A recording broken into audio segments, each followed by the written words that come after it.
brought to you almost live from the Dude in the Basement Studios. Why? 'Cause that's where the good stuff is. It's Sips, Suds, and Smokes with your smoking host, the good old boys.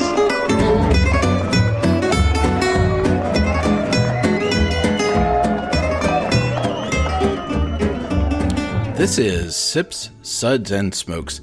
I'm your host, good old boy Mike. Thanks for joining us today. On this episode, today we'll have a Quickie Sips episode on the Pimm's Cup, the unofficial beverage of pissed off Brits during the summer, and what makes watching tennis seem even more exciting than golf on TV. After that, we'll have a Suds segment with good old boy Chris and good old boy John talking about the new Electric Brewing System. It's an amazing homebrew system, plus we'll taste one of Chris's first batches from this setup. If you're thinking about moving to the next level of a homebrew setup, this episode is not to be missed. Be sure to check out the pics on the Facebook page.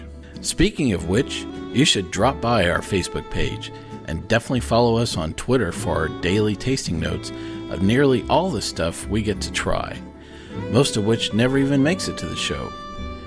We have another contest coming up, and we don't want to give away all those details just yet, but now would be a great time to leave a comment or any episode on Spreaker or iTunes.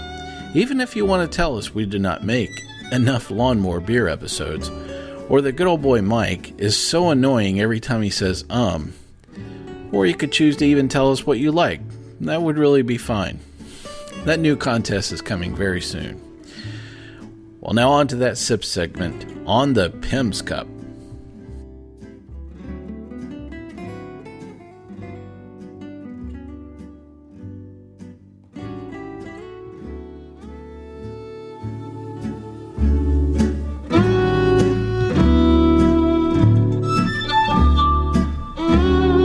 And now it's sippin' time.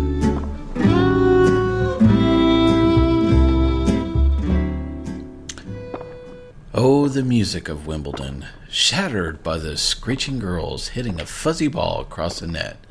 Well, the Brits can screw up plenty of palates with their food. I mean, really, what is a spotted dick anyway? But at least you know how to kick back with a good beverage during a tennis game. Yep, that's right, it's the Pimm's Cup, and we're here to tell you all about this wonderful, refreshing drink today on this sip segment. So you most likely have not had this drink unless you've been to Wimbledon or the UK during the summer. It's also quite popular in New Orleans, where it was bastardized American style. While a drink was born in a London bar at the hands of a bartender named James Pimm. The Napoleon House has taken his creation, put a slight twist on it, and really screwed it up. There is no such thing as Sprite in the UK when this drink was invented, nor high fructose corn syrup, and definitely not any of those mutant cucumbers. Say, what is a Sprite in America anyways? And is there really a Napoleon in a house in America? London's dandiest city gents love to partake in oysters and gin, but with its bitter tang, gin was actually knocked back, not savored at all. Enter shellfish monger James Pimm and his famous Central London oyster bar in 1823. Patrons soon swallowed oysters with the Pimm's house cup, flavored with liqueurs and a fruit extract. This was a more palatable drink, kickstarting the great British Pimm story. Right, it kickstarted something like me getting rich just to put up with these wankers. The elixir was dubbed as a digestion aid and served to patrons in a small tankard known as a number 1 cup. The drink's popularity grew quickly, and by the end of the 19th century, it was ubiquitous all over the United Kingdom. The first Pimm's bar opened at the 1971 Wimbledon tournament, and today over 80,000 pints of Pimm's and lemonade are sold there to spectators each year. That's right, we Brits figured out a really good excuse to get smashed, other than complaining about the government, of course. The striking garnish is an integral part of the well-made Pimm's Cup. Purists wouldn't dare use anything except mint, cucumber, strawberries, and apples, and in a word, only ingredients that are available in Britain. The classic recipe calls for 1 part Pimm's to 2 parts lemonade, and the Brits version is clear and carbonated, and if you can't find it, well, you can substitute a lemon lime soda. Modern variations endlessly tinker with this classic recipe, replacing the lemonade with ginger beer or tonic. Really? Do you have to tinker? Why not go tinker with your hip-hop music and leave our British drinks alone? And, of course, departing from the classic toppers to actually decorate the glass with such concoctions as orange twist, pineapple slices, or passion fruit. I mean, who ever heard of passion fruit in Britain? Anyway, it's mixed. The fuzzy tea-hued sip is served with ice in a tall glass and artfully garnished. Alright, so here's that traditional Pimm's Cup recipe once again. It's 2 ounces of Pimm's No. 1, 4 ounces of English lemonade. It's a mint sprig, a cucumber slice, strawberry slice, and an apple slice for garnish. So this is how you put everything together. It's pretty simple. Add ice to a chilled tall glass. Add the Pimm's and the lemonade, or if you're substituting the lemon lime soda at that point. Stir gently and garnish with a mint sprig, cucumber slice, and a strawberry slice and an apple slice. Now, one of the things we've noticed is that English lemonade is not as tart as, say, the American version. Did someone say tart? I fancy me a tart thing or two with a Pimm's in me hand. Cue the fake British accents. Not lots of lemon trees in Wales, you say? Why, blimey. How's do you get such a great tasting Pimm's Cup for the Yanks? Well, it's definitely not the Napoleon House version, that's for sure. It's an even split of Pimm's No. 1 and a sparkling lemonade from France that's actually infused with some Spanish lemons. You can find this at some specialty food stores, but there's actually a very easy substitute as well. Combine 1 ounce of simple syrup, 3 ounces of a sparkling mineral water with no flavoring that's been added, and add a half a squeeze of a lemon. These ingredients are readily available at just about any bar. You still want to garnish it in the same way, but we do something slightly different with the cucumbers. They're actually cucumber peels, not slices.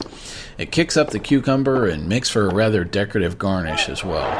We'll actually post a picture of the final product on our Facebook site. Now, just because you loathe the thought of beans and black pudding for breakfast... Oh gosh, no.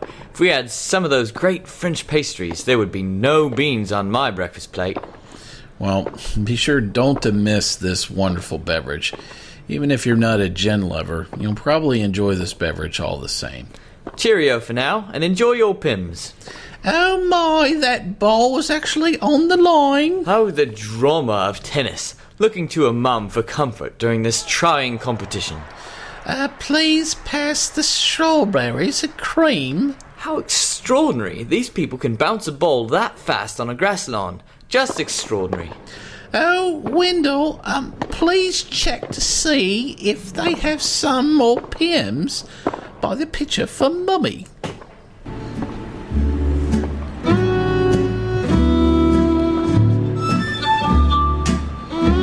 Suds, suds, suds. It's time for more suds. Hello and welcome. This is good old boy Mike, and this is Sips, Suds, and Smokes, and this is today's Sud segment. It is all about the Electric Brewing System, and joining me for this segment today is the creator and builder of this system, good old boy Chris. Hey, how you doing? Great. Also joining us for this segment is going to be a perennial host here, hopefully, is good old boy John. How you doing? So I want to thank everybody for joining us again for another great episode of Sips, Suds, and Smokes, where everything in life that is worth discussing is on this show. And today it is all about a really fabulous brewing system that Chris has created. And we're going to have a great chance to chat with Chris and learn about this. And all of the interesting options that I think that Chris has definitely taken along the way in creating a very innovative brewing system. So thank you for tuning in, and if you've not caught some of our other episodes here on Sips, Suds, and Smokes, they're available all over the place. You name it, you can find us. iTunes, anywhere, any search engine. And joining us very soon, we are going to be on public radio. So I'm very happy to welcome a brand new audience to our show as well. So, Chris, thank you for joining us for this segment. So, first off, you call it the Electric Brewing System, is that right? Yes, it is.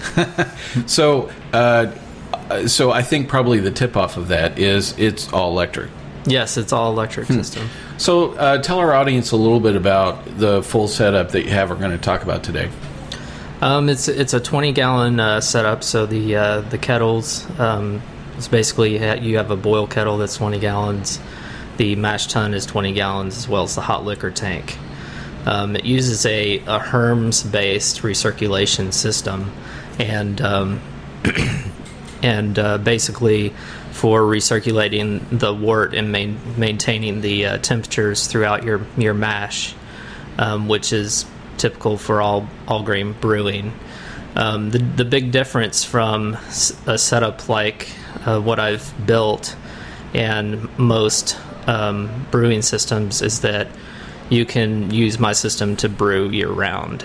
Wow. So I think that is definitely something that all brewers, really enjoy that thought, because I know that when we were talking about, one of the things I do is I'm a daily coffee roaster, and I really find it very difficult to navigate ambient temperature, and then if it's raining, and it's just a pain in the butt, and so.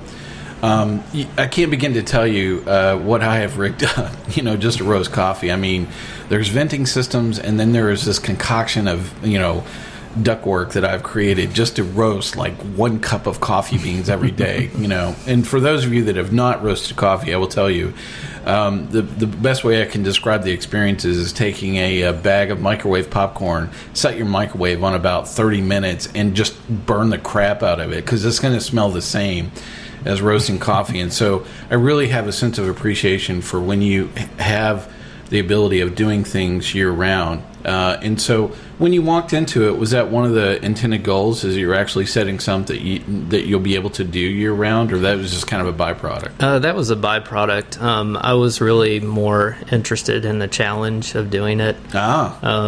Because I've built synthesizers in the past and kind of got bored with that. And wanted to. Is there nothing good on cable? Is that what you're saying? We actually watch a lot of Netflix. So. All right, so we have to disclose a little bit about some of the gear that you're wearing, because you're wearing a Doctor Who, shirt here on the show. Our listeners can't see that, but I can almost hear good old boy Jim just in a thrill and excitement, at the thought that he has a Doctor Who fan that's actually created a brewing system. So, he's not here today, but I know that he's really quite thrilled at the prospect of that. So this was a geek project gone wild. Is that what you're saying? Yeah, pretty much. My wife and her father. You're married out of this. We're going to talk about that through this as well. And you're still married. Yes, still married, and it's a rarity. But yeah, my wife and her dad, they did a lot of extract kits and brewing prior for maybe about a year and a half or 2 years or something like that. So this is your first run at all grain? This is my first run at all grain. Wow. So, I've never bought a cooler to do my mash in. I went straight from extract to this. Wow. This is the extreme. Yeah, you skipped like about 10 steps along the way. Yeah, I got a lot of criticism for that too. I think they were like, "Oh, what the heck are you doing? You're spending all this money on stuff you don't even know about." I'm like, okay, whatever you say. So I appreciate you going through at least describing some of the mechanics of what you've put in. So why is this setup so unique? I mean, I've looked at a lot of brewing systems, but I have to say that there's just the geographic footprint of it. I mean, it's really quite impressive. And actually, for our listeners, we'll post a picture of the brewing system on our Facebook page, so they'll actually get to see what we're talking about. Because trying to describe it, I think is just inadequate. I think we can still. I'd love to talk about it, but so what is it that makes it so unique? It is a small scale of a microbrewery, more or less, without... of course, we're confined to space. Without the $250,000 investment. Yes. So... Yet. A lot of people have asked me, hey, why don't you sell it? Why don't you do this or do that? but since it is in a condo, we can't really do that because of permits and other things to be technically a nano brewery. Well, at the end of this episode, we're going to provide some contact information for our show and where you can write, a large check to have Chris come over to your house to construct these, this type of brewing system. John, I know you had a chance to go downstairs and kind of get a tour of it, and you and I definitely had some very interesting reactions when we first saw it. So your first impression was what? My first impression was it's the most, and I'm not exaggerating at all, it is the most amazing home brewery setup I have ever seen. And I've seen a lot. I've seen pretty much every setup for everyone in our club.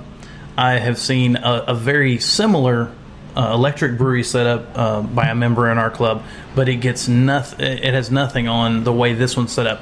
Like Chris said, it is very much I would call it a nano brewery setup. It's very pretty much all triclover connections, very little hoses, which helps with sanitation and cleaning. The fact that pretty much everything on it is stainless makes it extremely easy to clean and sanitize, which is a key, to brewing in general. And you walk in and you're just amazed that he's able to put this in what is essentially a closet, a laundry room. I would just basically say, and that was one of the things we were talking about is that, I think that people confuse brewing with square footage. I've walked into some rooms that are 5,000 square feet and have, kettles and, hoses, running all over the place. And frankly, what you've done with a tenth of that space is just incredible. It's just absolutely amazing. And I'm almost betting that, the ability of remaining in small batch, a 10-gallon, is that what you said? Yeah, we're doing 10-gallon batches right now, and actually finished product is 10 gallons, but the amount of wort that we're transferring to our fermenters is around 12 to 13 gallons because of the loss in sampling and taking all of your sampling is gravity very critical. Reading. Yeah, exactly. Very critical. Well, it's the same thing. I'm also a diehard cook as well, and I tell people if you're not tasting as you're going, then how do you know what it's going to be like at the end of the day? And we work with a lot of things, on the show, a lot of products. Same thing is true with winemakers. If you're not thieving, as you go along, or the same thing with distillers and thieving in barrels. It's how do you know what it's going to be like at the end of the day? And the same thing is true about brewing. And I think I've certainly met a lot of brewers that what I would call flame and pray. Yes. And they have no idea how things are going to move along. Part of that is a measure of experience with what they're making. I get that, and plus nobody wants to put a scalding hot, liquid on their tongue, as well, as you're going along. But still, I do think that there are components of smelling and tasting along the way that I think yield to an element of quality assurance that I think that a lot of novice brewers forget about doing that, and so that's a good tip for everybody, isn't it, John? Exactly. So this was not like an overnight thing either. So how long did it take you to? Did you do plans and then create the whole thing, or was this just you invented it as you went along too? It was a little bit of both, really, because I knew I wanted to go with a 20-gallon system, and that basically was going to give me 10-gallon finished product pretty much every time. But in terms of the layout of the system with the stainless and the way the hoses are all connected and everything like that, took quite a bit of preparation and running a lot of plans by pro brewers. Measure twice and then shove it in. Yeah. I started back in October of 2012.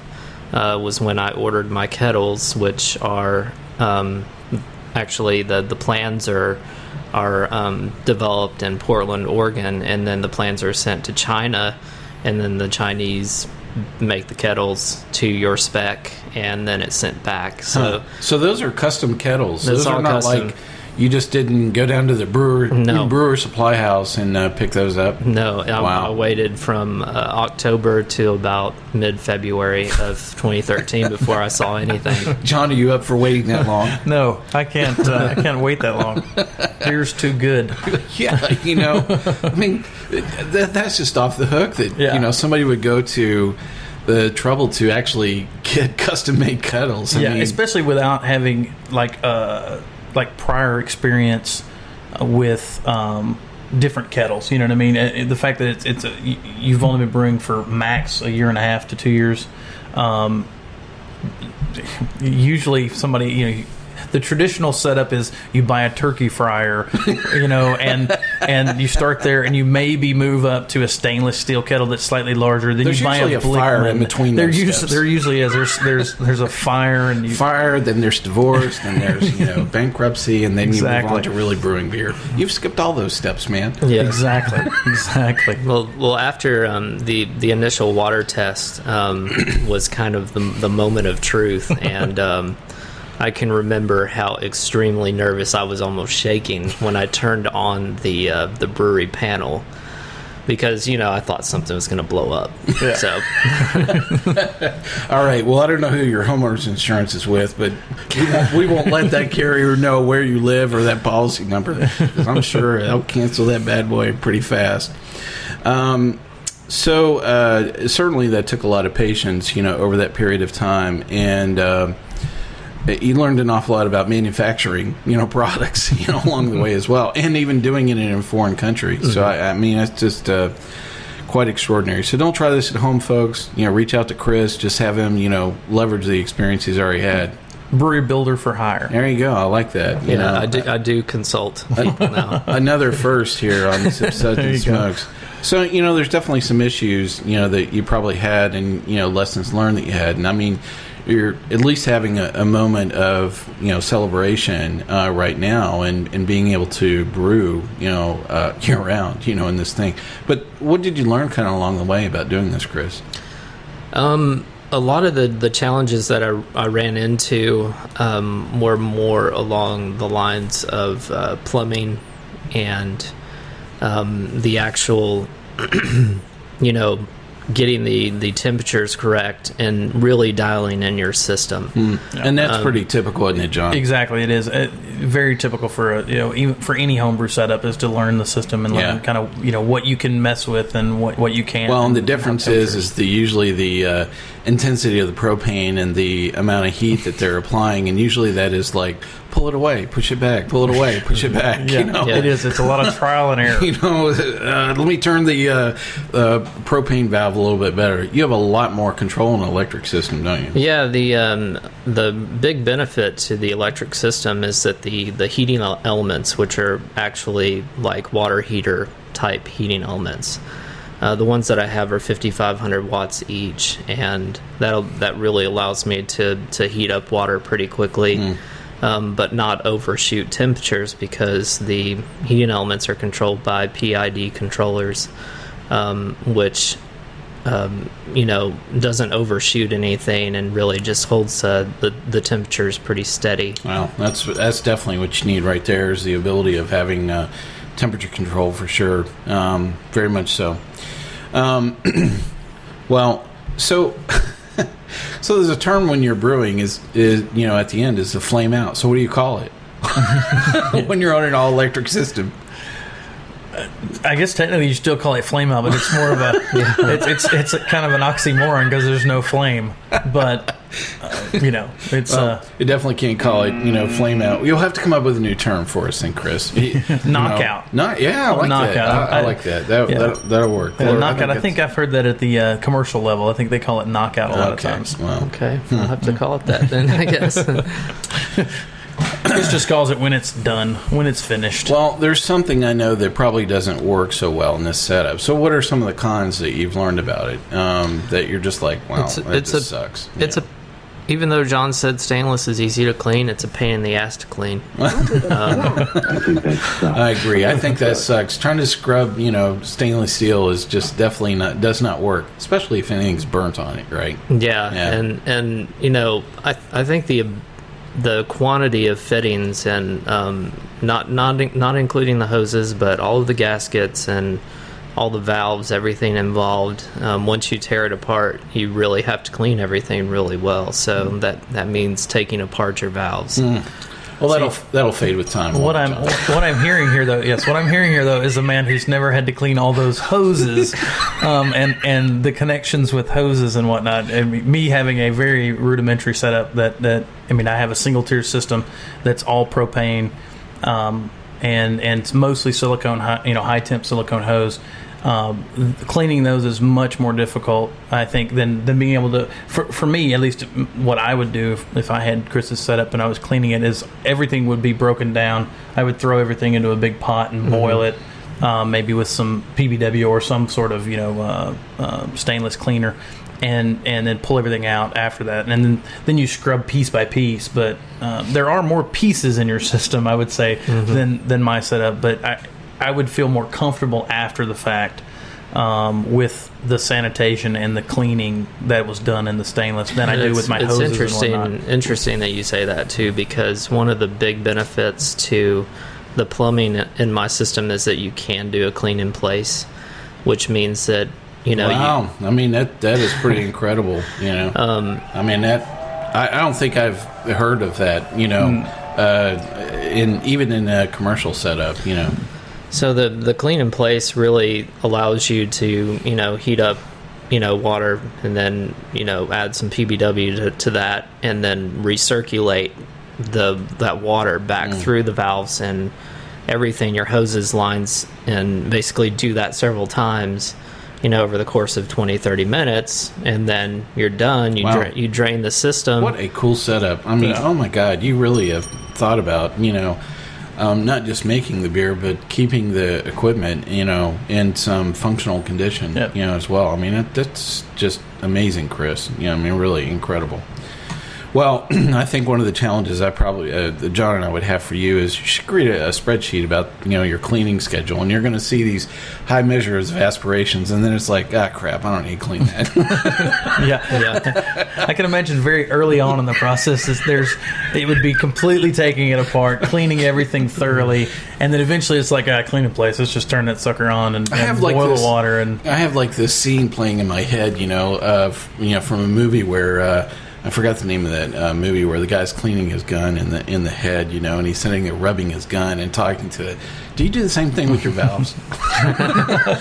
Do you rub your valves? I don't rub the valves, but I do polish the kettles. I think so. Well, you have to.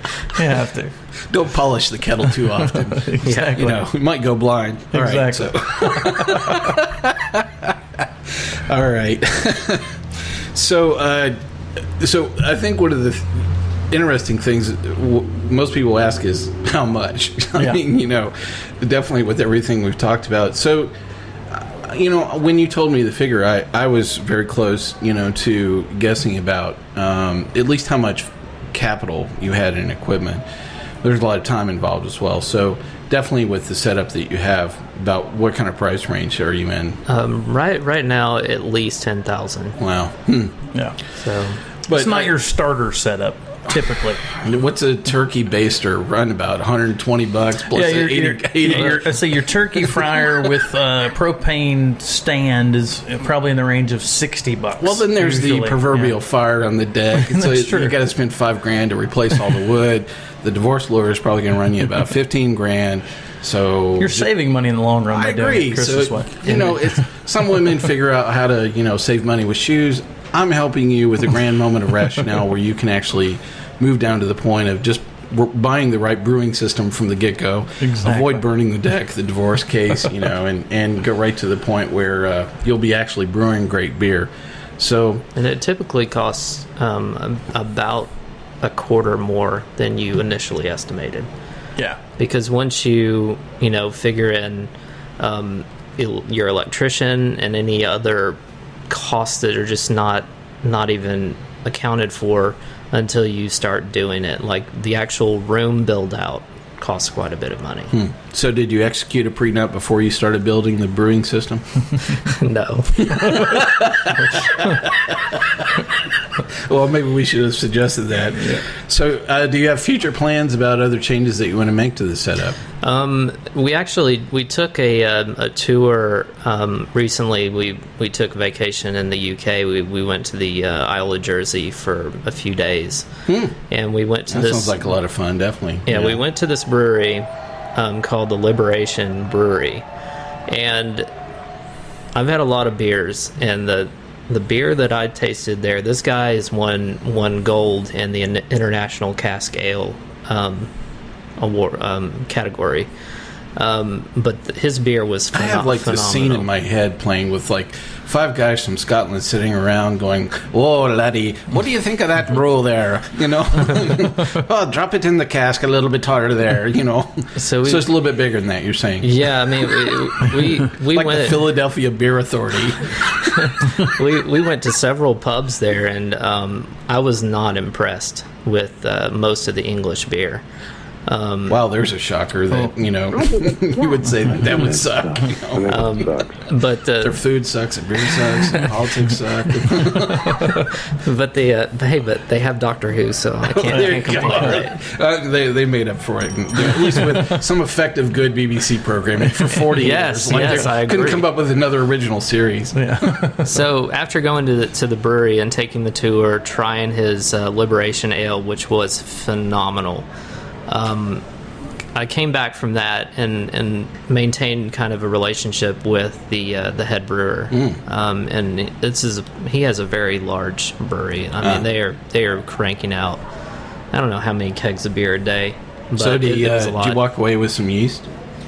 No, but he might. You know, if he's nice, he might send me some. He might ship me some. So I'd say send him a picture of the setup and say, I'd love to try out. I'd love to try it out. You know, here in the States, you know, with our water and your yeast. Yeah. So going back to your question, what would I improve? His primary kind of I want to say secret weapon was the hopback. And using the hopback along with whole leaf hops to basically not recirculate, but just do like a gravity drain through post boil through the hops to I can really. Tell John's excited just at the whole discussion. He's sitting here nodding his head, going, "Yep." Yeah. Salivation. So hop oils. And really infuse that super hop aroma in the beer, and it really made an impact. So it's all about the water, laddie. Yeah. Just remember that at the end of the day. Yeah, and a hop bag, just for those who may not know, is right after your beer is essentially done at knockout. You're gravity feeding, or you can pump through a hop bag, which is basically just a stainless vessel that contains hops, usually whole leaf, and then at the bottom there's a filter system of some sort that allows the hops to be you basically are adding really hot wort to fresh hops. It pumps through that container, whatever it happens to be, into a chiller and then goes through. You're basically able to extract hop oils and not expose them to boiling temperatures. A lot of times you're running through there, at 170 or 180 degrees sometimes. Because I've seen people do it after their whirlpool even. It's not about cool cooking down. the hops or boiling them. It's about extracting the oils, which is done at a lower temperature. Right. So my sweet wife bought me a Blickman hop rocket for my birthday recently. Wow. And that's. And I think that I got a free round of golf. Once I buy a few you more. You got a birthday present? Yeah. Wow. So we're impressed. A, you're still married, and B, that you got a birthday present.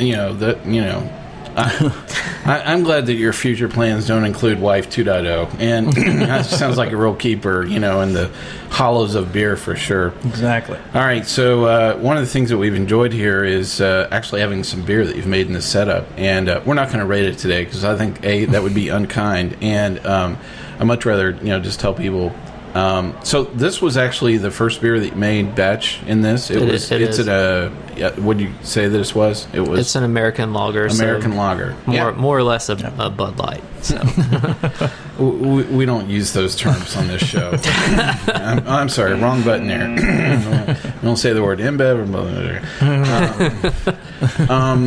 So, I enjoyed getting to taste your first batch, and John and I had much the same reaction. John, what did you think? It really is. We're not going to rate it, but I'll say it's an excellent example of the style, especially for the first batch on a system that you're not familiar with, you're not comfortable with even. It's a really good example of the style.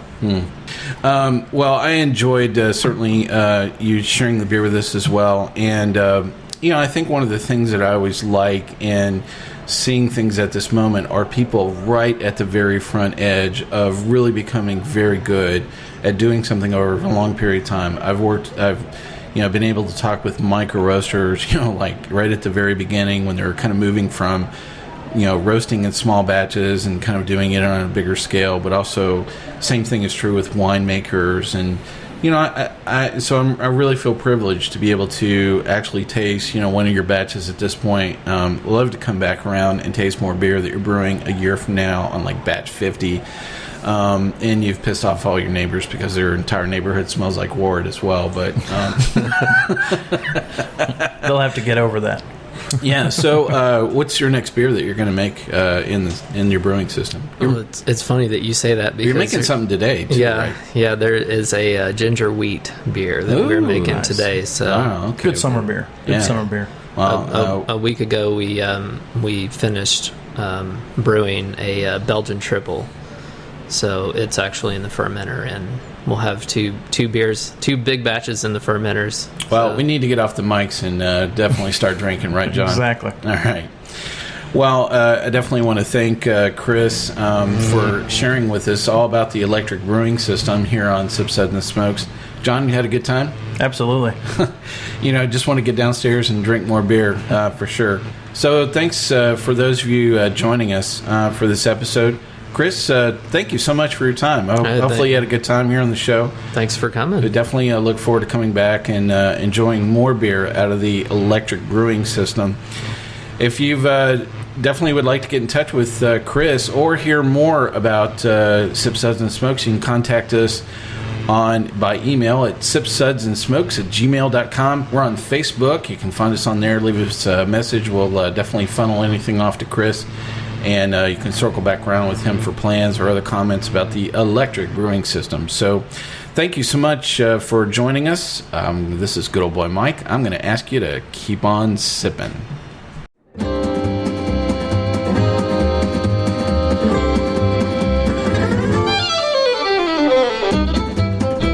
This has been a One Tan Hand production of Sips, Suds, and Smokes, a program devoted to the appreciation of some of the finer slices of life. From the Dude in the Basement Studios, your hosts, the Good Old Boys, will see you all next time.